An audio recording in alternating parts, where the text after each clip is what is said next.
నమస్కారం. NXTG news కి స్వాగతం. ముందుగా ముఖ్యాంశాలు. జగన్ 5 ఏళ్ల పాలనే ఏపీకి అతిపెద్ద విపత్తు. ప్రధానమంత్రి ఫసల్ బీమా కింద గత ప్రభుత్వం రూపాయి కూడా చెల్లించలేదు. మంత్రి నాదెండ్ల మనోహర్ ఘాటు వ్యాఖ్యలు. అక్రమ నిర్మాణాలే విజయవాడను ముంచేసింది. ఆ అనుభవంతో గుంటూరులో అక్రమ నిర్మాణాలను కూల్చివేస్తాం. కమిషనర్ పి శ్రీనివాసులు ప్రకటన. అంబటి మురళి చేపట్టేవన్నీ అక్రమ నిర్మాణాలే. 10 కోట్లు పన్నులు చెల్లించకుండా నిర్మిస్తుంటే కార్పొరేషన్ కి ఏమీ పట్టదా? ధూళిపాల నరేంద్ర ఆరోపణలు. గుంటూరులో వైభవంగా కొనసాగుతున్న వినాయక చవితి ఉత్సవాలు. వాడవాడల విశేష అలంకరణలు, ప్రత్యేక పూజలు, ఆనందోత్సవాల నడుమ నిమజ్జన కార్యక్రమాలు. అమ్మవారి ఆలయంలో 4 కోట్ల అవినీతికి పాల్పడ్డ కూటమి నేతలు. పార్కింగ్ టోల్ ఫీజు వసూలు చేస్తున్నారని వైసీపీ నేత పోతిన మహేష్ వెల్లడి. జగన్ 5 ఏళ్ల పాలనే ఏపీకి అతిపెద్ద విపత్తు అని మంత్రి నాదెండ్ల మనోహర్ విమర్శించారు. మంగళగిరిలో నిర్వహించిన మీడియా సమావేశంలో ఆయన మాట్లాడారు. ప్రధానమంత్రి ఫసల్ బీమా కింద గత ప్రభుత్వం రూపాయి కూడా చెల్లించలేదన్నారు. 2020 ఖరీఫ్ నుంచి రైతులకు పంట బీమా కూడా ఇవ్వలేదని చెప్పారు. వరద బాధితులకు కూటమి ప్రభుత్వం అండగా ఉంటుందని తెలిపారు. అర్థం లేని విమర్శలతో వైసీపీ కాలక్షేపం చేస్తుందని మండిపడ్డారు. కష్టాల్లో ఉన్న వరద బాధితులను ఆదుకోవాలన్న ఆలోచన జగన్ కు లేదన్నారు. ఆయన క్షేత్రస్థాయిలో పర్యటించిన దాఖలాలు లేవని చెప్పారు. ఎక్కడ కష్టం వచ్చినా జనసేన సైనికులు ముందుంటున్నారని నాదెండ్ల మనోహర్ తెలిపారు. కొన్ని ప్రాంతాల్లో ప్రజలు అప్రమత్తమైనా కూడా ప్రభుత్వం తరఫు నుంచి అధికార యంత్రాంగం సిద్ధమైనా కూడా ఒకేసారి అంత భారీ వర్షం నమోదుతోటి దిగువ ప్రాంతాల్లో ఉన్న ప్రజలు తీవ్రమైన ఇబ్బందులకు గురవుతున్నారు. విజయవాడ నగరంలో మనం చూసాం ఏ విధంగా ఒక బాధ్యతతోటి గౌరవ ముఖ్యమంత్రి గారి నాయకత్వంలో ఉప ముఖ్యమంత్రి గారి పవన్ కళ్యాణ్ గారు చూపించిన చొరవతోటి స్పందించే మనస్తత్వంతో ప్రతి ఒక్కరూ కూడా ఒక బాధ్యతతోటి క్షేత్రస్థాయిలోకి వెళ్ళి పనిచేసి వాళ్ళ కష్టాలు కొంతవరకైనా తగ్గించే విధంగా ఒక ప్రయత్నం చేస్తూనే ఉన్నాం. ఈ తరుణంలో జగన్మోహన్ రెడ్డి గారు వింతగా ఒక రాజకీయ నాయకుడు చేయాల్సిన కార్యక్రమాలకి భిన్నంగా ప్రజలకి అండగా నిలబడాల్సిన సందర్భంలో కేవలం విమర్శలకే గురి చేయడం, రాష్ట్ర ప్రభుత్వం అందిస్తున్న వరద సహాయాన్ని చులకనగా క్షేత్రస్థాయిలో ప్రజానికానికి అందించాల్సిన బాధ్యత వారు కూడా తీసుకుంటే బాగుంటుందనే ఆలోచన లేకుండా మాట్లాడడం చాలా బాధాకరం. విజయవాడ నగరంలో 2 సార్లు పర్యటించారు. నిన్న పిఠాపురంకి వెళ్ళారు. కాకినాడలో మ్యాన్ మేడ్ డిజాస్టర్ అని ప్రతి చోట ఇది ఊత పదంలాగా అయిపోయింది ఆయనకి. అసలు గత 5 సంవత్సరాల్లో జగన్మోహన్ రెడ్డి గారి పరిపాలనే మన రాష్ట్రానికి అతిపెద్ద విపత్తు.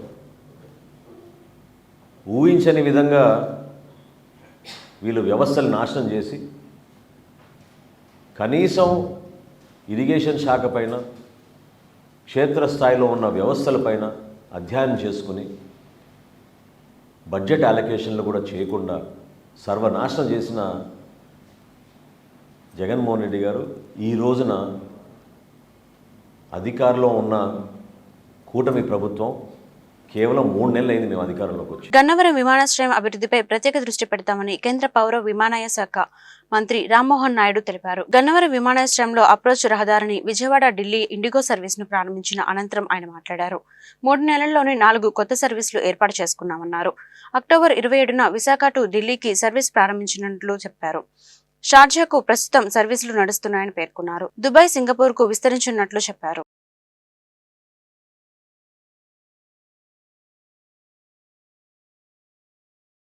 మినిస్టర్గా అయినప్పటి నుంచి దేశంలో ఎన్నో ఎయిర్పోర్ట్లు ఉంటే ప్రధానంగా దృష్టి పెట్టినటువంటి ఎయిర్పోర్ట్ మన విజయవాడ ఎయిర్పోర్ట్ అనేది కూడా తెలియజేసుకుంటున్నాను.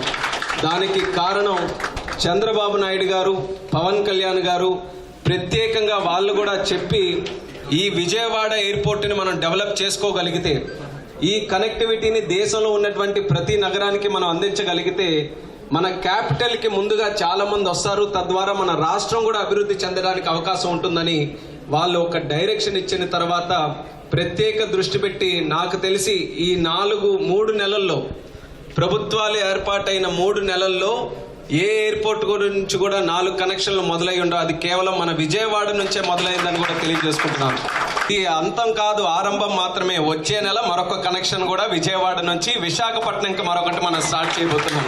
అది కూడా లాంగ్ పెండింగ్ డిమాండ్ ఉంది. అక్టోబర్ 27వ తారీఖు నుంచి విశాఖపట్నం నుంచి విజయవాడ వరకు ఒక కొత్త కనెక్షన్ మనం స్టార్ట్ చేయబోతున్నాం. ఈ అన్నిటికీ మించి విజయవాడ నుంచి ఇంటర్నేషనల్ కనెక్టివిటీ మనం పెంచాలి. ప్రస్తుతం షార్జాకి వారానికి 2 ఫ్లైట్లు మనం నడిపిస్తున్నాం. ఆ 2 ఫ్లైట్లతో పాటు దుబాయ్కి కానీ సింగపూర్కి కానీ ఇక్కడ నుంచి కనెక్షన్ ఇస్తే కేవలం విజయవాడ పట్టణమే కాకుండా చుట్టుపక్కల ఉన్నటువంటి 5-6 జిల్లాలకి కూడా అది ఎంతో మందికి ఉపయోగపడే విధంగా, లక్షల మందికి ఉపయోగపడే విధంగా కనెక్టివిటీ ఉంటుందని చంద్రబాబు నాయుడు గారు కూడా ఈ యొక్క విషయం మీద చాలా దృష్టి పెట్టడం జరుగుతుంది. అంటే ఇతర దేశాలతో పాటు కూడా అగ్రిమెంట్స్ చేసుకొని స్టార్ట్ చేయాలి. కాబట్టి మనం అంత తొందరగా స్టార్ట్ చేయలేకపోయినా సరే ఖచ్చితంగా హామీ ఇస్తున్నాను, వీలైనంత త్వరగా విజయవాడ నుంచి ఇంటర్నేషనల్ కనెక్టివిటీ కూడా పెంచే విధంగా చర్యలు తీసుకుంటామని తెలియజేస్తున్నాను. విజయవాడ నగరంలో వరద నీరు దాదాపు తగ్గిపోయిందని రాష్ట్ర పురపాలక పట్టణాభివృద్ధి శాఖ మంత్రి నారాయణ వెల్లడించారు. రేపటికల్లా మొత్తం 32 వార్డులు సాధారణ స్థితికి వస్తాయని తెలిపారు. వరద నీటితో ఇళ్లలో చాలా బురద పేరుకుపోయిందని, అన్ని వీధుల్లో ఫైర్ ఇంజిన్లు ఏర్పాటు చేసి క్లీనింగ్ చేస్తున్నామన్నారు. విజయవాడ నగరంలోని కండ్రిక బోస్ నగర్ జర్నలిస్ట్ కాలనీలో నారాయణ పర్యటించారు. వరద నీరు ఉన్న ప్రాంతాలతో పాటు శానిటేషన్ జరుగుతున్న చిన్న చిన్న రోడ్లపై ఆయనే స్వయంగా బైక్ నడుపుకుంటూ వెళ్లారు. వరద నీరు ఉన్న ప్రాంతంలో వందలాది మంది పారిశుద్ధ్య కార్మికులతో క్లీనింగ్ పనులు జరుగుతున్నాయని చెప్పారు. జర్నలిస్ట్ కాలనీలో వరద నీటిని భారీ మోటార్లతో బయటికి పంపింగ్ చేస్తున్న పనులను పరిశీలించారు. పక్కనున్న విలేజ్లు కొన్ని వాటర్లు మెర్జ్ అయిపోయినాయి. ఆ మెర్జ్ కూడా 10 అడుగులు, 9 అడుగులు, 8 అడుగులు ఇలా అయిపోయి ఇవాళకి యాక్చువల్గా ఇవాళ ఆల్మోస్ట్ 14 రోజులు పూర్తి అయిపోయింది. అయితే ఫస్ట్ 10 రోజుల్లో దాదాపు మెజారిటీ ఆల్మోస్ట్ కంప్లీట్ చేసాం. ఎక్కడ మిగిలిపోయిందంటే సాయిబాబా టెంపుల్ ఉండే ఆ ఏరియాస్, జర్నలిస్ట్ కాలనీ, దాని పక్కన ఉన్న ఒక 10 వీధులు. అయితే ఒక స్పెషల్ ఆపరేషన్ చేసి యాక్చువల్గా దీని మీద ఆ యొక్క నిన్న 10 వీధుల్లో ఏదైతే వాటర్ ఉందో నిన్న సాయంకాలం పూర్తి అయిపోయింది. అయితే జర్నలిస్ట్ కాలనీలో కూడా నీళ్లు తీసేయాలని నిర్ణయించుకున్నాం. అయితే తీయాలంటే పైనుంచి ఫ్లో అవుతుంది. ఆ ఫ్లో పోయేతడికి ఒక కట్టేసి ఇంకొక కెనాల్ డ్రైన్లోకి తవ్వేతడికి చేయమని ఇప్పుడే ఆదేశించారు. ఈ సాయిబాబా నగర్లో యాక్చువల్గా నీళ్లు ఉన్నాయి, రాత్రి అవన్నీ కూడా పోయినాయి. అయితే ఇక్కడంతా బుడద ఇళ్లలో ఇప్పుడే చూసాను నేను. ఒక్కొక్క ఇంట్లో 4 ఇంచులు, 3 ఇంచులు, 2 ఇంచులు బుడుతుంది, రోడ్లలో ఉంది. ఇప్పుడే కమిషనర్ గారికి చెప్పా, ఫైర్ వాళ్ళతో మాట్లాడాను. ఫైర్ ఇంజిన్లు ఉన్నాయి, అన్నీ మొత్తం ఇక్కడికి పంపించుకున్నా. ఎన్ని ఉంటే అని పంపించి ఒక్కొక్క వీధిలో ఒక్కొక్క ఫైర్ ఇంజిన్ పంపించి వాళ్ళ సాయంకాలం కల్లా బుడద 100% తీసేసేటట్టుగా ఇళ్లలో కానీ రోడ్లలో కానీ. తర్వాత సైడ్ డ్రైన్స్లో యాక్చువల్గా కొంత సిల్ట్ ఉంది, అది తీసి నేను ఆదేశించాను. ఈ ఏరియాలో వాళ్ళకి morning to evening water release చేయమన్నా. అంటే జనరల్గా మార్నింగ్ ఒక 2 అవర్స్, ఈవినింగ్ 2 అవర్స్ ఇస్తారు మున్సిపాలిటీ వాళ్ళు. అలా కాకుండా ఈ ఏరియాలో వాడే వరకు 2-3 రోజులు మార్నింగ్ నుంచి ఈవినింగ్ దాకా కంటిన్యూస్ వాటర్ ఉండేటట్టుగా చేయమని ఆదేశించాను. రేపు మార్నింగ్కి మొత్తం 32 డివిజన్లు కావచ్చు, పక్కన విలేజ్లు కావచ్చు అని నార్మల్ స్థితికి వస్తాయి. అయితే ఇక్కడ ఎన్యూమరేషన్లో కొందరు ఏమంటున్నారంటే, సార్ ఎన్యూమరేషన్ మా ఇంటికి వచ్చారంట, మేము లేవు, తాళం వేసి వెళ్ళిపోయాం. ఎందుకంటే మా ఇంట్లో నీళ్లుండి మీరు నిన్న నీళ్ళు తీశారు, నేను రాత్రి మేము ఇవాళ వచ్చాము, మాకు ఎన్యూమరేషన్ చేయలేదంటే చెప్పాను అధికారులకి, కమిషనర్ గారికి ఇమీడియట్గా వాళ్ళకు కూడా ఎన్యూమరేషన్ చేయమని. ఒక 3 రోడ్లని యాక్చువల్గా కొట్టేయడం జరిగింది. నున్న పోయే రోడ్డు కావచ్చు, రింగ్ రోడ్డు కావచ్చు, 100 అడుగుల రోడ్డు, ఈ 3 రోడ్లని దాదాపు 50 దగ్గర కొట్టేసాం. కొట్టుకుంటే యాక్చువల్గా ఇంక అట్టే ఉండిపోయాయి, ఇంకా 15 రోజులు నేను పోవు. అది కొట్టేయటం వల్ల పోయినాయి. అయితే వాటికి ఏంటంటే ఇబ్బంది లేకుండా ట్రాఫిక్కి పైప్ లైన్ ఏమన్నాను, ఇమీడియట్గా పైప్ లైన్ లేండి పోతూ ఉంటే అది అయిన తర్వాత వాటర్ అంతా పోయిన తర్వాత R&B వాళ్ళకి చెప్పి ఇక్కడ కల్వర్ట్ కట్టిస్తే ఫ్యూచర్ ఎటువంటి సమస్యలు వచ్చినా ఇంత ఇబ్బంది లాగానే ఉంటుంది. విజయవాడ అనుభవాలను దృష్టిలో ఉంచుకొని గుంటూరులో డ్రైన్లను క్షేత్రస్థాయిలో ప్రక్షాళన చేస్తామని నగర కమిషనర్ పులి శ్రీనివాసులు స్పష్టం చేశారు. నగరవాసులు కూడా తమ ఇంటి సమీపంలోని డ్రైన్లను ఆక్రమించుకుంటే స్వచ్ఛందంగా తొలగించుకోవాలని సూచించారు. లేని పక్షంలో తామే తొలగిస్తామని హెచ్చరించారు. జోన్ల వారీగా స్ట్రీట్ వెండర్స్ వ్యాపారాలు నిర్వహించుకోవాలన్నారు. శనివారం కమిషనర్ ఛాంబర్లో ఏర్పాటు చేసిన మీడియా సమావేశంలో పులి శ్రీనివాసులు మాట్లాడుతూ గుంటూరు నగరంలో ప్రధాన రహదారులపై ఉన్న ఫుట్పాత్ల ఆక్రమణను తొలగిస్తామన్నారు. నో పార్కింగ్ జోన్స్ ఏర్పాటు చేస్తామన్నారు. అక్రమ కుళాయి కనెక్షన్లు అనధికారిక కట్టడాలు లేఅవుట్లపై కొరడాగు జిలిపిస్తామని ప్రకటించారు. స్వచ్ఛతా హిత సేవా కార్యక్రమాలు విజయవంతం చేస్తామన్నారు. ఈ విషయంలో పాత రికార్డు బ్రేక్ చేస్తామన్నారు. అభివృద్ధి పరిశుభ్రత విషయంలో విజయం సాధించి గుంటూరును సుందరీకరణిస్తామని పేర్కొన్నారు. కార్పొరేషన్ అనుమతుల మేరకు గ్రీన్ గ్రేస్ అపార్ట్మెంట్ నిర్మాణ పనులు జరుగుతున్న తీరుతెన్నులను క్షేత్రస్థాయిలో పరిశీలిస్తామని స్పష్టం చేశారు. బస్ బేలు గత ప్రభుత్వం అనుమతి ఇచ్చిందని, సంబంధిత కాంట్రాక్ట్ రూల్స్ బ్రేక్ చేయడం వల్లనే గాంధీ పార్క్ వద్ద బస్ బే కూల్చడం జరిగిందన్నారు. అరండల్పేటపై ఓవర్ బ్రిడ్జి నిర్మాణ పనులు విజయవంతమవుతున్నాయన్నారు. ఎక్కడ ప్రాణ నష్టం లేదు. అయితే ఎందుకు చెప్తున్నానంటే 62 వార్డులో నేను చూస్తున్న దాన్ని బట్టి బుడమేరు నుంచి వచ్చినటువంటి ఫ్లడ్ వాటర్ రావడంతో పాటు అక్కడ మెయిన్గా డ్రైన్స్ మేజర్ డ్రైన్స్ ఇవన్నీ కూడా బ్లాక్ అయిపోయి ఎంక్రోచ్మెంట్స్, ఎక్కడ వాటర్ వెళ్ళకుండా అన్ని ఎంక్రోచ్మెంట్స్, మేజర్ డ్రైన్స్ అన్నీ బ్లాక్ అయిపోవటం, లోపల ఇంటర్నల్గా ఉన్నటువంటి రోడ్స్ నుంచి అట్లానే ఇంటర్నల్ డ్రైన్స్ నుంచి వచ్చే వాటరు ఈ మేజర్ డ్రైన్స్లోకి రాకపోవటం, తద్వారా మరి చాలా ఇళ్ళల్లో వాటర్ ఎక్కువగా నిలిచిపోయింది. సో మాకు ఫస్ట్ మేము వెళ్ళినప్పుడు వాటర్ ఉన్నప్పుడు మాకు అర్థం కాలేదు, అంటే అంతా వాటరే. తర్వాత వాటర్ తగ్గే కొద్దీ మాకు ఎక్కడ లోపం ఉందనేది తెలిసింది. అందుకని మేము నూజివేడ్ రోడ్డు ఒక 5 కిలోమీటర్లు నేను స్వయంగా కూర్చొని 5 కిలోమీటర్లు మేజర్ డ్రైన్ మొత్తం కూడా ఎంక్రోచ్మెంట్స్ రిమూవ్ చేయడం జరిగింది. ఒక 7 నుంచి 8 జేసీబీలు పెట్టి మొత్తం A to Z అంటే స్టార్టింగ్ నుంచి ఎండింగ్ వరకు అదంతా కూడా ఎంక్రోచ్మెంట్స్ రిమూవ్ చేయటం, మేజర్ డ్రైన్స్ పైన వేసిన కవర్ అంతా కూడా రిమూవ్ చేసి ఆ సిల్ట్ మొత్తం తీసేస్తే అప్పుడు ఇంటర్నల్ రోడ్స్లో ఉన్నటువంటి ఇంటర్నల్ డ్రైన్స్లో ఉన్నటువంటి ఇళ్ళలో ఉన్నటువంటి వాటరు మేజర్ డ్రైన్స్లోకి రావడం జరిగింది. సో ఇది చూసిన తర్వాత, ఈ ఎక్స్పీరియన్స్ చూసిన తర్వాత మన గుంటూరు కార్పొరేషన్లో కూడా మొన్న కురిసిన వర్షాలప్పుడు డ్రైన్స్ చాలా వరకు రిసీవ్ చేసుకున్నా చాలా వాటర్ 2 days రోడ్ల మీద మిగిలిపోయింది. అంటే అక్కడ విజయవాడలో బుడమేరు తెగి వరద వచ్చిందే కానీ బట్ అక్కడ కురిసిన వర్షం మన దగ్గర కురిసిన వర్షం సమానమే. పార్కింగ్ కాంట్రాక్టులపై అమ్మవారు ఆధారపడి ఉన్నారా? చంద్రబాబు పవన్ సమాధానం చెప్పాలంటూ వైఎస్ఆర్సీపీ నేత పోతిన మహేష్ డిమాండ్ చేశారు. శనివారం ఆయన తాడేపల్లిలోని వైఎస్ఆర్సీపీ కేంద్రం కార్యాలయంలో మీడియా సమావేశంలో మాట్లాడారు. అమ్మవారి ఆలయంలో కూటమి నేతలు 4 కోట్లు అవినీతికి పాల్పడ్డారని, పార్కింగ్ టోల్ ఫీజులు వసూలు చేస్తున్నారని మండిపడ్డారు. కనకదుర్గ రోడ్లో షాపుల అద్దెల పేరుతో మరికొంత కొట్టేయడానికి రెడీ అయ్యారు. మాజీ ఎమ్మెల్సీ బుద్దా వెంకన్న దీనంతటికి కారకుడు.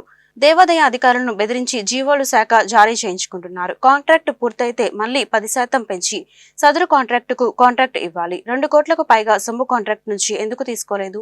పైగా 4 నెలల పాటు భక్తుల నుండి ఉచితంగా టోల్ ఫీజు వసూలు చేసుకోమని ఆదేశాలు ఇచ్చారు. ప్రభుత్వం మారగానే అమ్మవారి సాక్షిగా దోపిడీ ప్రారంభించారు అని పోతిన మహేష్ ధ్వజమెత్తారు. కూటమి అధికారంలోకి వచ్చిన 3 నెలల్లోనే టీడీపీ మరియు కూటమి పందికొక్కులు 4 కోట్ల రూపాయలకి పైగా అమ్మ సొమ్ముని కొట్టేశారు. దీనికి ప్రధాన సూత్రధారి మాజీ ఎమ్మెల్సీ బుద్దా వెంకన్న.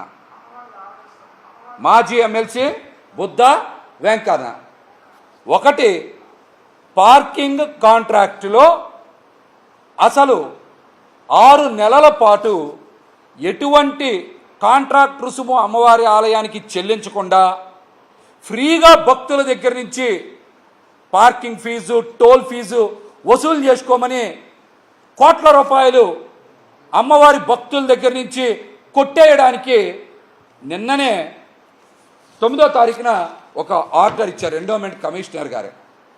ఒకటి. రెండోది, కనకదుర్గా నగర్లో 24 షాపులు కనకదుర్గా నగర్లోనే రోడ్డుకి అవతల నుంచి రోడ్డుకి యువతలకి మొత్తం కలిపి రోడ్డు వెడల్పు కూడా మీకు తెలుసు కదా, గట్టిగా 20 అడుగులు ఉండదు. మార్చినందుకు అద్దె తగ్గించాలని చెప్పి 40% అద్దె తగ్గించాలని చెప్పి అక్కడ 1 కోటి రూపాయలు, మొత్తం కలిపి 4 కోట్ల రూపాయలకి పైగా అమ్మవారి సొమ్ముని కొట్టేయడానికి అనుమతులైతే ఇచ్చారు. దీనికి ప్రధాన సూత్రధారి మాత్రం మాజీ ఎమ్మెల్సీ బుద్ధ వెంకన్న. అమ్మవారి ఆలయంలో అధికారుల్ని బ్లాక్మెయిల్ చేస్తూ బెదిరిస్తూ ఇది మా టీడీపీ జనసేన బీజేపీ ప్రభుత్వం అని, మేము చెప్పిందే మీరు వినాలని, వినకపోతే ఊరుకోమని అమ్మవారి ఆలయ అధికారులనే కాదు, ఎండోమెంట్ కమిషనర్ గారి కార్యాలయంలో అధికారులను కూడా బెదిరించి హుకుం జారీ చేస్తూ ఉన్నారు.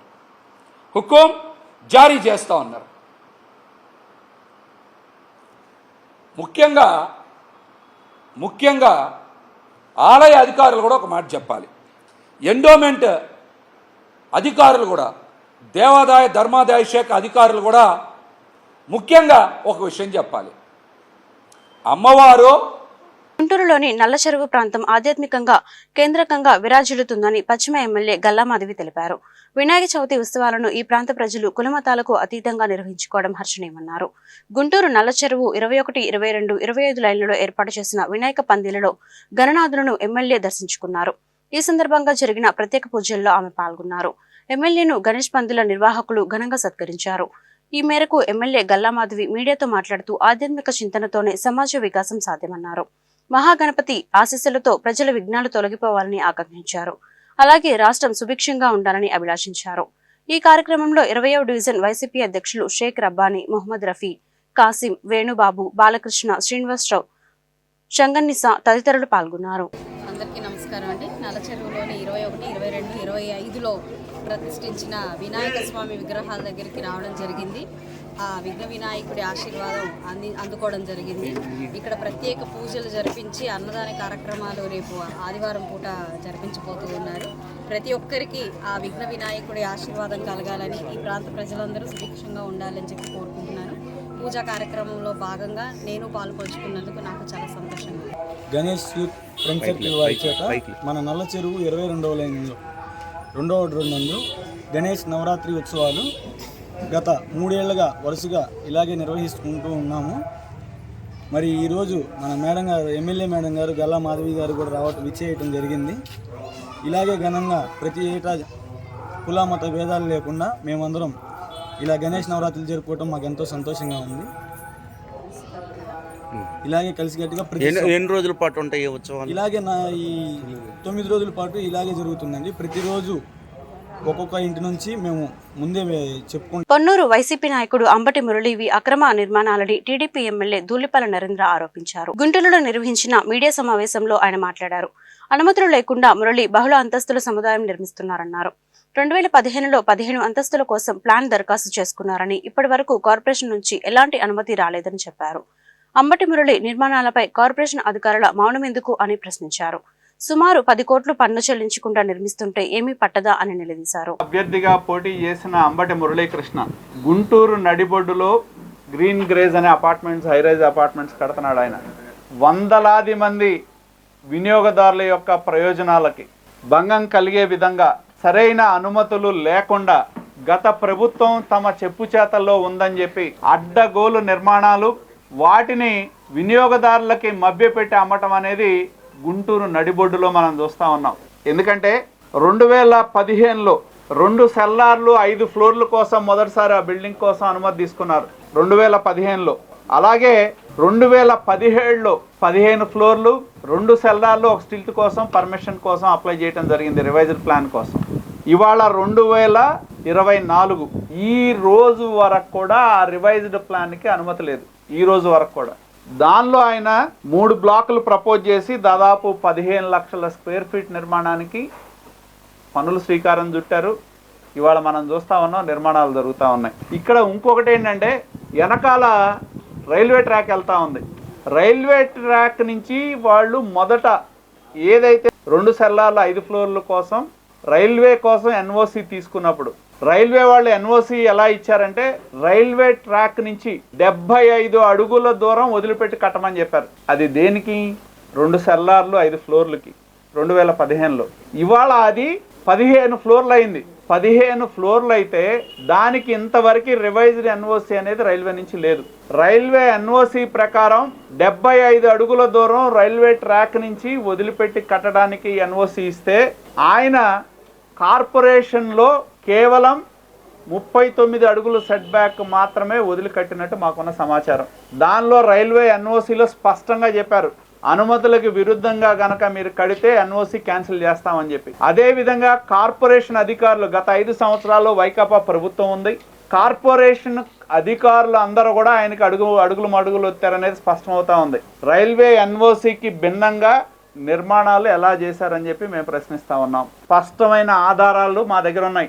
ఏ విధంగా అంబటి మురళీకృష్ణ ఈ ప్రాజెక్టులో అనుమతులు లేకుండా కట్టాల్సిన ప్రభుత్వ విభాగాలకు డబ్బులు కట్టకుండా గత 5 సంవత్సరాల కాలంలో ఇవాళ వరకు కూడా కడతా ఉన్నారు. అంటే మున్సిపల్ అధికారులు కానీ కన్సర్న్డ్ డిపార్ట్మెంట్స్ కానీ కళ్ళు మూసుకున్నారు. ముంబై నటి కాదంబరి జత్వాని ఫిర్యాదు మేరకు ఇబ్రహీంపట్నం పోలీసులు ఎఫ్ఐఆర్ నమోదు చేశారు.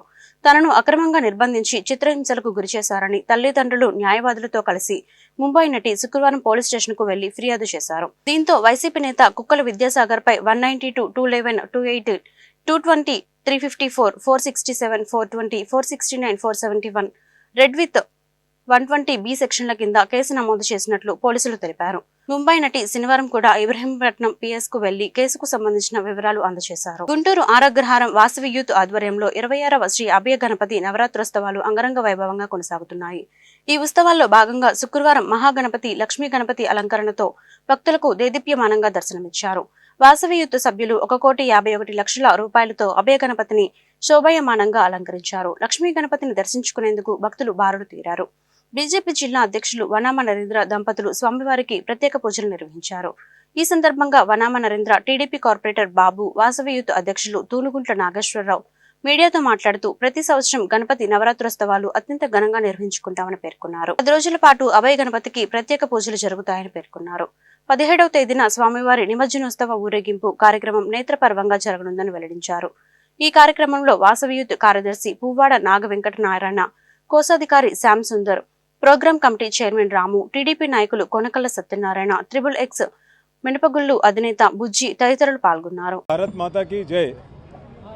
ఈరోజు శ్రీ కన్యకా పరమేశ్వరి అమ్మవారి వీధిలో వాసవి యూత్ ఆధ్వర్యంలో 26వ గణేష్ చతుర్దశి వేడుకల్లో పాల్గొనడం చాలా ఆనందంగా ఉంది. మరి కరోనా సమయం తర్వాత ఈ దేశ ప్రజలందరూ కూడా సుఖ సంతోషాలతో ఉండాలని, సస్యశ్యామలంగా పంటలు పండాలని మనం విఘ్నరాజును పూజ చేసుకుంటుంటాము. మరి అలాంటి సందర్భంలో ఈ సంవత్సరం ఇక్కడ 1,51,00,000 రూపాయలతో గణేష్ మహారాజుని అలంకరించడం మనందరం కూడా చూస్తున్నాము. మరి ఈ యొక్క ఉత్సవ కమిటీ వాళ్ళైన వాసవి యూత్ ఉత్సవ కమిటీ అయిన నాగేశ్వరరావు గారు, నారాయణ గారు, శ్యామ్ గారు, అలానే రామ్మోహన్ రావు గారు అందరికీ కూడా ప్రత్యేక అభినందనలు తెలియజేస్తున్నాను. ఇది ఒక్క వ్యక్తితోనో ఒక వ్యవస్థతోనో కాదు, ఇది అందరి సమిష్టి కృషితోనే ఈ యొక్క 1,51,00,000 రూపాయలని మరి అందరూ సేకరించి కొత్త నోట్లను తీసుకొచ్చి మరి గణేష్ మహారాజ్ని అలంకరించుకోవడం. దీనికి ఈ యొక్క వీధిలోనే కాదు, గుంటూరులో ఉన్న ప్రజలందరూ కూడా వచ్చి దర్శనం చేసుకొని స్వామివారి కృపకి పాత్రలు అవుతున్నారు.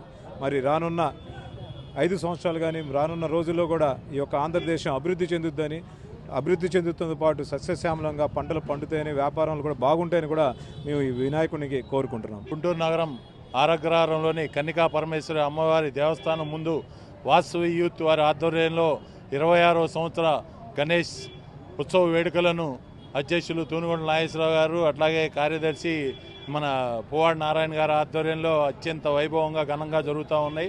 వారు 26 సంవత్సరాల నుంచి కూడా ఇదే విధంగా గణేష్ నవరాత్రి ఉత్సవాలను చేస్తా ప్రజలకు రకరకాలు అలంకారాలు, గణేష్కి అలంకారాలు చేస్తా కూడా వినూత్నంగా ఈ రోజును చూస్తూ ఉంటే మనం 1,50,00,000 రూపాయల కొత్త నోట్లతో గణేష్ మహారాజ్కి అలంకారం చేశారు. అది చాలా అత్యంత వైభవంగా సుందరంగా ఉంది.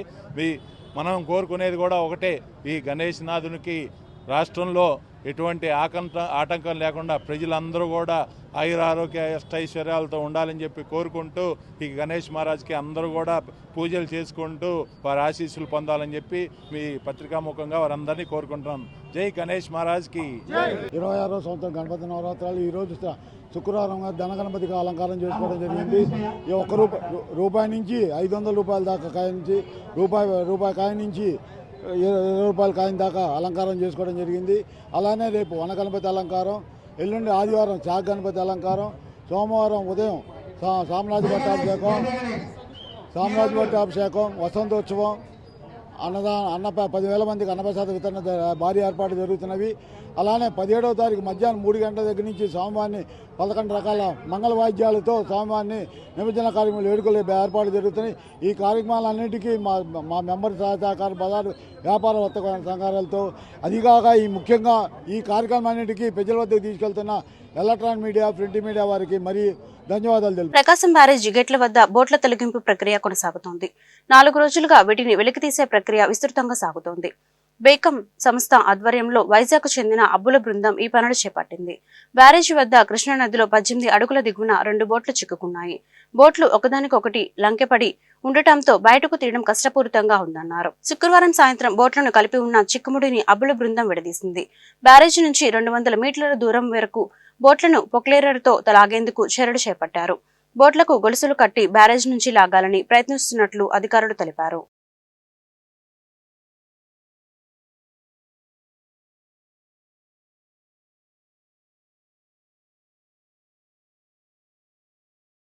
గుంటూరులో వినాయక చవితి వేడుకలు అంగరంగ వైభవంగా కొనసాగుతున్నాయి. ఈ మేరకు డిఎస్ నగర్ లో వినాయక చవితి ఉత్సవాలను భక్తి శ్రద్ధలతో నిర్వహించారు. కుటుంబ సమేతంగా హాజరై దైవ దర్శనం గావించారు. ఇందులో భాగంగా శనివారం స్థానిక భక్తులకు అన్నదాన కార్యక్రమం చేపట్టారు. ఈ కార్యక్రమంలో డిఎస్ నగర్ విఘ్నేశ్వర కమిటీ ప్రతినిధులు టెంట్ హౌస్ బాబు, రాము, మహేష్, చందు, సాయి మాధవ్ తదితరులు పాల్గొన్నారు. స్థానిక ప్రజల సహకారంతో ప్రతి ఏటా వినాయక చవితి వేడుకలను వైభవంగా నిర్వహిస్తున్నట్లు వారు వెల్లడించారు. యూత్ పరిచిత్త వినాయక యూత్ గురించి 5 సంవత్సరాల నుంచి అన్నదాన కార్యక్రమం, గొప్ప అన్నదాన కార్యక్రమం జరుగుతున్నది. ఈ అన్నదాన కార్యక్రమంలో ఇక్కడ పరిచిత్త వినాయక యూత్ రాంబాబు, నరేంద్ర, మహేష్, జయ వీళ్ళందరూ ఒక యూత్గా ఈ అన్నదాన కార్యక్రమం, ఈ వినాయక చవితి సందర్భంగా అన్నదాన కార్యక్రమం జరుగుతుంది. అందరికీ నమస్కారం. మన డిఎస్ నగర్ సొసైటీ గ్రౌండ్స్ నందు 5 సంవత్సరాల నుంచి మనం యొక్క గణేష్ చవితి సందర్భంగా గణేష్ నిమజ్జన కార్యక్రమం, మహాన్నదాన కార్యక్రమం అనేది ఎటువంటి ఇబ్బంది లేకుండా గుప్తదాతలు, మామూలుగా దాతల సహకారంతో నిర్విఘ్నంగా బాగా జరుగుతూ ఉంది. నేడు 8వ రోజు సందర్భంగా స్వామివారి మహాన్నదాన కార్యక్రమం జరుగుతున్నది. దీనికి భక్తులకి పొద్దున గణపతి హోమం, ఇప్పుడు మధ్యాహ్నం మహాన్నదాన కార్యక్రమం అందరి సహకారంతో జరుగుతూ ఉన్నది. అదేవిధంగా రేపు 9వ రోజు స్వామివారి ఉదయం అభిషేకం, మధ్యాహ్నం 3 గంటలకు స్వామివారి 9 రోజులు స్వామివారి చేతిలో ఉండి పూజలు అందుకున్న మహాలడ్డు వేలంపాట జరుగును. అదేవిధంగా సాయంత్రం నిమజ్జన కార్యక్రమం డీజే తప్పెట్లతో చేబ్రోల్ కాలువకి. గుంటూరు నగరంలో వర్షం నీరు డ్రైన్లోకి మాత్రమే వెళ్లాలని, డ్రైన్ల మీద ఆక్రమణల తొలగింపు ప్రారంభించామని నగరపాలక సంస్థ కమిషనర్ పులి శ్రీనివాసులు తెలిపారు. శనివారం commissioner Kothapeta, old club road, Railpet, Potturu Varithota, Guntur Varithota తదితర ప్రాంతాల్లో పర్యటించి డ్రైన్ల ఆక్రమణను గమనించి తొలగింపు పనులపై క్షేత్రస్థాయి అధికారులకు తగు ఆదేశాలు జారీ చేశారు. ఈ సందర్భంగా కమిషనర్ మాట్లాడుతూ గుంటూరు నగరంలో డ్రైన్లపై ఆక్రమణ వలన ఇటీవల కురిసిన వర్షాలకు పలు ప్రాంతాల్లో ఇళ్లలోకి నీరు వచ్చి ప్రజలు తీవ్ర ఇబ్బందులు పడ్డారన్నారు. శనివారం క్షేత్రస్థాయిలో పర్యటనలో ఓల్డ్ క్లబ్ రోడ్లో డ్రైన్పై పూర్తిగా ఆక్రమణలు జరిగి మురుగుపారుదలకు వీలు లేకుండా ఉందన్నారు. పూడిక తీయడానికి కూడా ర్యాంపులు ఆక్రమణలు ఉన్నాయని, తక్షణం వాటిని జేసీబీలతో తొలగించడం జరుగుతుందన్నారు. ఓల్డ్ క్లబ్ రోడ్డు 2 వైపులా డ్రైన్లపై ర్యాంపులు ఆక్రమణలు తొలగించాలని ప్రజారోగ్య ఇంజనీరింగ్, పట్టణ ప్రణాళిక అధికారులను ఆదేశించామన్నారు. వర్షాలకు ప్రజలు పడుతున్న ఇబ్బందులను గమనించి డ్రైన్లపై ఆక్రమణల తొలగింపుకు సహకరించాలన్నారు. నగరంలో ప్రాంతాల వారీగా మేజర్ డ్రైన్లపై ఆక్రమణల తొలగింపుకు కార్యాచరణ సిద్ధం చేస్తున్నామని తెలిపారు. పర్యటనలో తూర్పు ఎంహెచ్ఓ రామారావు, డిఈ రాము, ఎస్ఎస్ అయూబ్ ఖాన్, సచివాలయ కార్యదర్శులు పాల్గొన్నారు. గత ప్రభుత్వ హయాంలో ఎక్స్చేంజ్ శాఖను 2 శాఖలుగా విభజించడం జరిగిందని, ఆ విధానాలు సరిగ్గా లేవని గమనించి పాత విధానాన్ని కొనసాగించాలనే ఉద్దేశంతో ఇప్పుడు ప్రభుత్వం నిర్ణయం తీసుకుందని డిప్యూటీ కమిషనర్ ఎస్వీవీఎన్ బాబ్జీరావు తెలిపారు. గుంటూరులోని బ్రాడీపేట ఎక్స్చేంజ్ కార్యాలయంలో ఏర్పాటు చేసిన విలేకరుల సమావేశంలో ఆయన మాట్లాడుతూ సెబ్ వలన ప్రభుత్వానికి మరియు సమాజానికి జరిగిన నష్టాన్ని అధ్యయనం చేసిన తర్వాత ఈ విధానం సరైనది కాదని ఎక్స్చేంజ్ శాఖను పునరుద్ధరించాలని ప్రభుత్వం ఈ నిర్ణయం తీసుకున్నారన్నారు. ఎక్స్చేంజ్ శాఖ అమలుకు అన్ని జీవోలు ఇవ్వడం జరిగింది. ఈ జీవోను ఇవ్వటం చాలా మంచిదని కృతజ్ఞపూర్వకంగా రాష్ట్ర వ్యాప్తంగా థ్యాంక్యూ సీఎం సార్ అంటూ ముఖ్యమంత్రి ఎక్స్చేంజ్ శాఖ మంత్రి చిత్రపటానికి పాలాభిషేకం నిర్వహించామని తెలియజేశారు. మీ అందరికీ తెలుసు, పూర్వం గత 5 సంవత్సరాల్లో మా డిపార్ట్మెంటు 2 ముక్కలుగా చేయడం జరిగింది. గత ప్రభుత్వం ఒకటి ఎస్సీవీ అని, ఇంకోటి ఎక్సైజ్ అని చెప్పేసి ఆ విధానాలన్నీ సరిగ్గా లేవు కాబట్టి అందులో మళ్ళీ ఆ పాత ఎక్సైజ్ డిపార్ట్మెంట్ పునరుద్ధరించమని చాలాసార్లు వాళ్ళని కోరడం జరిగింది. వాళ్ళు వివిధ కారణాల వల్ల వాళ్ళు మనకి ఎటువంటి చర్య తీసుకోలేదు. తర్వాత నూతన ప్రభుత్వం, కూటమి ప్రభుత్వం ఏర్పడిన తర్వాత మేము మళ్ళీ ఈ ప్రభుత్వాన్ని ఏర్పడడం జరిగింది. దాంట్లో సాధక బాధకాలను వివరించడం జరిగిన తర్వాత వాళ్ళు మా సమస్యని, తర్వాత ప్రభుత్వానికి జరిగిన నష్టాన్ని, అలాగే సమాజానికి జరిగిన నష్టాన్ని కూడా అన్ని అధ్యయనం చేసిన తర్వాత ఈ విధానం సెబ్ విధానం కరెక్ట్ కాదు, మళ్ళీ ఎక్సైజ్ శాఖ పునరుద్ధరించాలని చెప్పేసి ఒక నిర్ణయం తీసుకొని దానికి తగ్గ అన్ని జీవోలు విడుదల జరిగింది. నిన్న సాయంత్రం పూర్తి స్థాయికి ఎక్సైజ్ శాఖను పునరుద్ధరిస్తూ మా శాఖని జీవోలు ఇష్యూ చేయడం జరిగింది. అందుకు సంబంధించి ఆ ప్రాసెస్లో ప్రభుత్వం నిర్ణయం తీసుకోవడం వల్ల మాకు జరిగింది కాబట్టి ప్రభుత్వ అధినేత ముఖ్యమంత్రి గారిని, అలాగే మా ఎక్సైజ్ శాఖ మంత్రి గారు కూడా మాకు సహకరించారు. అలాగే మాకు principal secretary Meena sir and మా కమిషనర్ గారు అందరూ సహకరించి ఏదైతే మాకు ఏకీకృతమైందో దాన్ని జరిగిన వాళ్ళందరూ కారణం కాబట్టి మేము ఒక కృతజ్ఞతాపూర్వకంగా సీఎం గారికి అండ్ మినిస్టర్ గారికి పాలాభిషేకం చేసి మా ఎక్సైజ్ స్టేషన్స్ అన్నీ, ఎక్సైజ్ ఆఫీసర్ సబ్ స్టేషన్లు, సెబ్ ఆఫీసులు అన్నీ కూడా ఎక్సైజ్ ఆఫీసులు మారినాయి, ఈ రోజు నుంచి మారుతున్నాయి. కాబట్టి ఈ పాలాభిషేకం కార్యక్రమం మొదలుపెట్టి తీసుకున్నాము. అది థ్యాంక్యూ సీఎం ప్రోగ్రామ్ అని పేరు పెట్టుకొని మేము అందరూ రాష్ట్ర వ్యాప్తంగా ఒకేసారి చేయడం జరిగిందండి. ఫస్ట్ నుంచి ఒక్కడి కూడా తీసుకురాకూడదండి. ఇంతకుముందు ఈ గత ప్రభుత్వం కంటే ముందు ఉన్న ప్రభుత్వంలో అయితే మనం 6 బాటిల్స్ ఏదైనా తెచ్చుకోవచ్చు. ఇప్పుడు అది కూడా లేదు. సింగిల్ బాటిల్ కూడా బయటకి తేవడం లేదు. మన రాష్ట్ర మధ్యం కూడా 3 బాటిల్స్ కన్నా ఎక్కువ ఉండట్లేదు ఒక మనిషి దగ్గర లైసెన్స్ లేకుండా. అందుకని దాన్ని మరి ఇప్పుడు ఈ అమెండ్మెంట్స్ అన్నీ మారుతూ ఉన్నాయండి. ప్రతి రూల్స్ మారుతూ ఉన్నాయి. ప్రభుత్వం ఒకటి చేస్తుంది, అన్నీ ఒకరోజు చేయలేదు కాబట్టి ప్రస్తుతం నూతన మద్యం విధానము, ఎక్సైజ్ శాఖను పటిష్టపరచడం లాంటి చర్యలు తీసుకుంటుంది. రాబోయే కాలంలో మీరు అన్ని చాలా సమస్యలు ఉన్నాయి, అవన్నీ కూడా పరిష్కరించడం చర్యలు తీసుకుంటారు. ఫస్ట్ నుంచి నూతన మద్య విధానం వచ్చేటట్టు వస్తుందని చెప్పి ప్రభుత్వం ప్రకటిస్తుంది. రేపు క్యాబినెట్లో దాని మీద చర్య తీసుకుంటారు, నిర్ణయం తీసుకున్న తర్వాత అన్నీ జరుగుతాయండి. ఏవైతే పాత పరాలు ఉన్నాయో తీసేసి నాణ్యమైన మద్యం ఇవ్వడానికి ప్రయత్నం చేస్తున్నారు. దాని మీద మంత్రుల సబ్ కమిటీ ఒకటి అధ్యయనం చేసింది. ఫైనల్గా రేపు 18వ తారీఖున మంత్రిమండలి ఆమోదం పొంది 1 అక్టోబర్ 1 నుంచి నూతన మద్యం వస్తుంది. అందులో మీరు అన్న సమస్యలన్నీ కూడా నాణ్యమైన మద్యము, తక్కువ ధరకి ఇవ్వడం లాంటివన్నీ కూడా జరిగి మంచి బ్రాండ్లు, ఇంటర్నేషనల్ బ్రాండ్లు కూడా ప్రజలకు అందుబాటులో ఉండడానికి చర్యలు తీసుకుంటారు. కేంద్ర ప్రభుత్వం తీసుకొచ్చిన వక్ఫ్ బోర్డు సవరణ బిల్లును పూర్తిగా వ్యతిరేకిస్తున్నట్లు వైఎస్ఆర్ కాంగ్రెస్ పార్టీ తూర్పు నియోజకవర్గ ఇన్ఛార్జ్ నూరి ఫాతిమా స్పష్టం చేశారు. ఈ మేరకు గుంటూరులోని కార్యాలయంలో ఆమె మీడియాతో మాట్లాడారు. వక్ఫ్ సవరణ బిల్లును తమ పార్టీ తీవ్రంగా వ్యతిరేకిస్తుందని తెలిపారు. ఈ నేపథ్యంలో క్యూఆర్ కోడ్ ద్వారా మైనార్టీలందరూ తమ వ్యతిరేకతను వ్యక్తపరచాలని సూచించారు. ఈ విషయంలో కేంద్ర మంత్రి పెమ్మసాని చంద్రశేఖర్, ఎమ్మెల్యే నజీర్ కూడా స్పందించారని చెప్పారు. ఇటువంటి చట్టం రాజ్యాంగంపై ప్రజలకు ఉన్న నమ్మకాన్ని దెబ్బతీస్తుందని అన్నారు. ఈ బిల్లును కేంద్ర ప్రభుత్వం తక్షణమే రద్దు చేయాలని నూరి ఫాతిమా డిమాండ్ చేశారు. వక్ఫ్ బోర్డ్ అమెండ్మెంట్ బిల్ కి మనం వ్యతిరేకిద్దాం, మనం అందరం కలిసి ఓటు వేసి మన ఆస్తుల్ని మనం కాపాడుకుందాం. రేపు సాయంత్రం కల్లా టైం ఉంది కాబట్టి ప్రతి ఒక్కళ్ళు కూడా మరి వక్ఫ్ బోర్డ్ అమెండ్మెంట్ బిల్ కి వ్యతిరేకంగా ప్రతి ఒక్కళ్ళు ఓటు వేద్దాం. ఎందుకంటే మన తరాలకు కానీ లేకపోతే మన లక్షలాది ఎకరాలకి మన వక్ఫ్ బోర్డ్ ల్యాండ్స్ అన్ని కాపాడుకోవాలి అని అంటే మైనారిటీలు ఖచ్చితంగా ప్రతి ఒక్కళ్ళు ఓటు వేయాలి. మీరు చూసుకుంటే గతంలో బీజేపీ వాళ్ళు ఎన్ఆర్సీ సిఏ అని చెప్పి మరి మైనారిటీల్ని ఎంత ఇబ్బంది పెట్టారో, మీరు ఇక్కడ ఉండకూడదు చేయకూడదు అని, అలాగే ఏ విధంగా హింసించాలి, ఏ విధంగా వీళ్ళ మీద కక్ష సాధింపు చేయాలి అని చెప్పి ఈ రోజు మరి వక్ఫ్ బోర్డ్ బిల్లుని తీసుకొని వచ్చారు.